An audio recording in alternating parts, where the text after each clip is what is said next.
Few years ago, my family went through a big setback, big financial setback.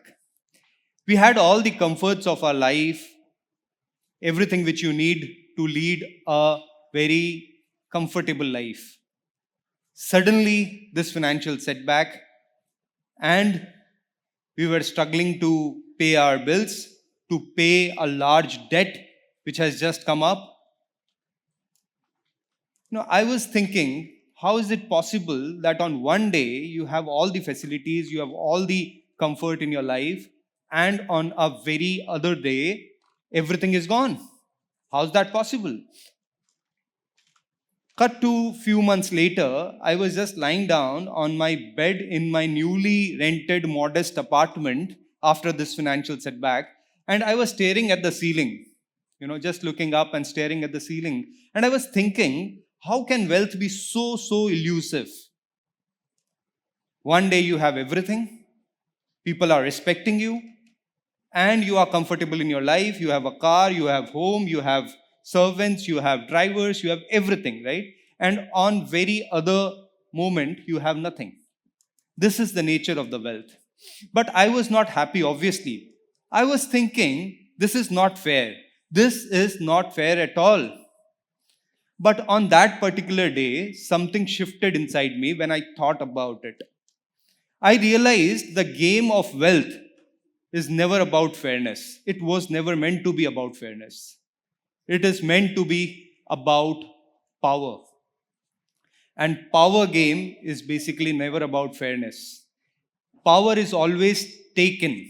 It's not given to you, right? That's the day I realized this is the harsh truth of the life. And there I realized that, like power, so money is not neutral.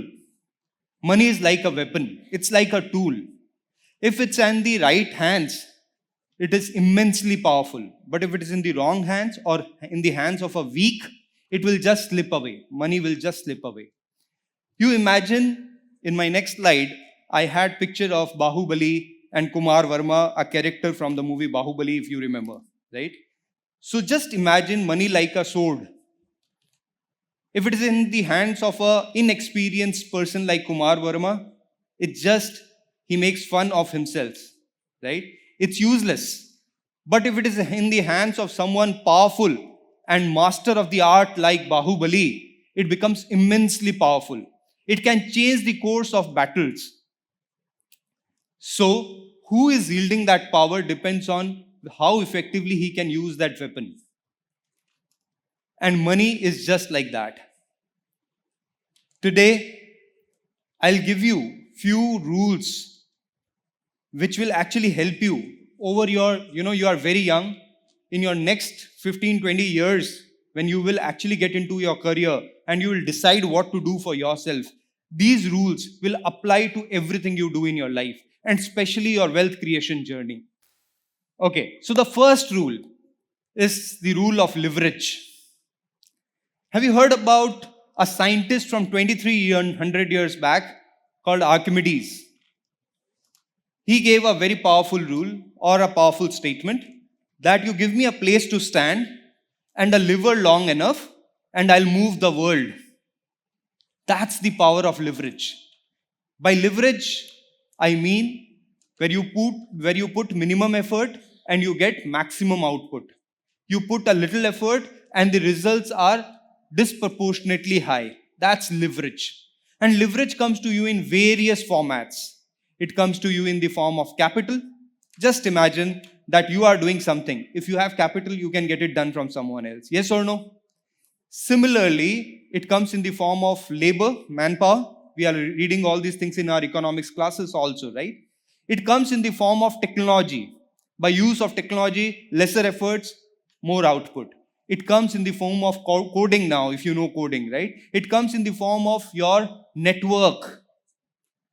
And most of all, your aspirations. That gives you the leverage to exploit.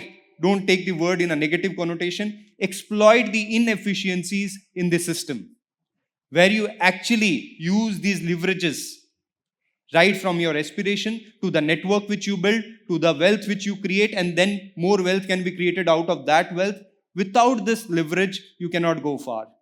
You know what the mistake a common man does throughout his life? There is no problem in being a common man. We have all heard that don't underestimate the power of common man, because from this common man you will have the Ambanis and the Adanis and the Elon Musks of the world, right? But since we are talking only about wealth, we'll focus there. And without this leverage, you cannot build any kind of empire. The mistake which a person does, a common person like me or you, what we do is we follow the rules. We work very, very hard. Working hard is absolutely essential. But if you get disproportionate results by working hard, that's where you need to understand you cannot sell your time for money, because this is the worst form of leverage, because this is the only resource which is very, very limited to you. If you just keep selling your time for money, then this is never going to multiply, because you cannot multiply your time. You only have 24 hours, right? And effective hours are only 10 to 12. And this gives you a big burnout very, very soon. People who work extremely hard, 16 hours, yes, you work hard, but you should always have disproportionate result out of that. So some people call it smart work, but I call it leverage. How you have to understand that you can leverage your time, you can leverage your skill set and efficiency. So we talked about leverage. The second is patience. Patience is extremely important. And when I say patience, think about it. Who makes the maximum money in share markets? I come from a share market. So who makes the maximum money from the markets? There are two set of people. One who are like gamblers, who on an everyday basis will trade, will try to make money. Those are intraday traders, future and option traders. They can be equated to almost gamblers. And then there are other set of investors who will wait for long, right? Who will wait for the right opportunity to invest in when the prices are high, when everyone is panicking and selling their stocks. That's the time when these people who have large patience in themselves, they will start buying. This is true for industrialists. When there is recession, they'll invest and they'll expand their investments. This is true for almost all fields that you strike when the opportunity is right. Think about a predator. Think about a lion. Think about a tiger. They will wait in long grasses, just waiting for the right moment to strike when there is a prey in the eyesight. So this is extremely essential. They don't waste their energy. They wait for the right opportunity. And then they strike with full force. This is the way you have to keep patience if you want to go into wealth building journey of yours. This is true for academics as well. This is true for skill building itself, right? You waste your energy, or you spend your energy, you make your investments at the right time in the right place, and that's how patience helps you. Patience helps you in another way, which is discipline. To be extremely passionate about something, right? The passion, it dries up. But discipline is something which can take you far. And discipline is doing uncomfortable things on an everyday basis. Things which are out of your comfort zone, right? Doing the same boring exercise every day, going to the gym every day, that builds your health. Similarly, there are very, very boring things which makes your wealth. Like Warren Buffett says, that making wealth or looking at your investments grow is like looking at grass growing. Absolutely boring, right? But that's what makes money, patience. The third principle, it's about silence, mastering the art of silence. That is being unreadable. See, if you are someone who is very impatient, who talks a lot, right? Talking is important. You will see it in the fourth point.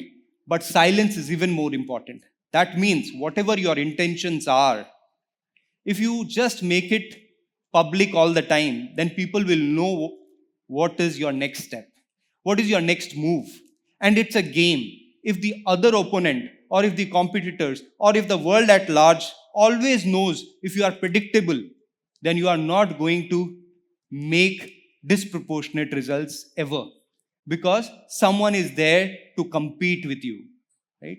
That's why you have to have a poker face, not literally, but what I'm saying is, even if you're not talking, your reactions gives away your problems which are there inside your heart. If you are fearful, if you are scared, if you are not confident, right? If it is reflecting on your face, other person understands it. And then they exploit the inefficiency. This is the inefficiency I was talking about initially, exploiting the inefficiencies. They understand that you are inefficient because you are nervous in a negotiation. And the moment you show it on your face, it becomes very, very evident that you are just giving away your power. And whenever you bleed power, someone else increases their wealth because it's always getting transferred from impatient, nervous people to the others, to people who are in the game, who are playing to win the game. So, with this, I come to my fourth law or the fourth point, which is about mastering the art of storytelling. The world, let me give you a very, very harsh truth today. We all think that we believe in what is right, what is the truth, but we believe in what we want to believe. Narratives are built around our inefficiencies. And these narratives gives immense power to people who can wield or who can create these narratives or these stories. Let me give you a few examples. Most of us who have a phone here will have an iPhone. It sells at a price disproportionately higher than actually the cost of production. You have Tesla cars. People will line up to buy a Tesla car. You have thousands of such examples. That's on the business side. Then you have politicians who are creating narratives. We want to believe what we want to believe, right? From inside. We don't believe the truth. So there are experts who create narratives. You think about brands. What are they doing? Storytelling, right? When you get very attached to a particular brand or a movie or a politician or a religion even to a certain extent, what is it? It's about narratives which are created. So if you are a great storyteller doesn't mean you have to be awesome with communication, right? No. But you have to create perception. It's perception which sells, ultimately. So how do you carry yourself? How do people perceive about you? Your skill sets, your expertise, that's extremely important. Your authority. So, right from yourself today to whatever you build, whatever you create in your life, the job which you do or the business which you build, you have to create narratives, you have to create stories, you have to create perceptions, and you have to be master of that art. And that's where you create, again, disproportionate wealth by putting in minimum effort, because this is the leverage. The brands which are created, they are all being done by immense power of storytelling, right? So that's what you also need to master. And with this, I'll come to my last point and I'll try to conclude whatever I said. Today, you have a long way to go. And trust me, this fifth point is extremely important. This is the real secret which I want to share with you. We talked about 4 things. But the fifth thing is to live these 4 aspects on an everyday basis. That means you need to transform your identity when you go out of this hall. And when I say transform your identity, you need to have or you need to build a new persona of yourself, which means someone who can understand leverage in every sphere of life, who can understand where is the inefficiency, who can exploit the inefficiencies and create leverage out of the situations in which he is. Number 1. Number 2, he can wait patiently for the right opportunity, right time, because that's what is called tailwind. That's what pushes you to a long, right, way. And if you are doing things which are against the time, then actually it becomes very difficult to create wealth. So waiting for the right opportune moment is extremely important. Thirdly, we talked about building narratives. Thirdly, we talked about silence, and fourthly, we talked about building narratives. When you master each one of them, that's where you shift your identity and you live on it on an everyday basis. And you learn on an everyday basis. which you also pointed out. Every year you learn a new skill. Similarly, you have to learn new skills on an everyday basis. When we talked about people who have built great empires for themselves and for the world, we understand one thing: an extreme passion of learning new things. They are curious.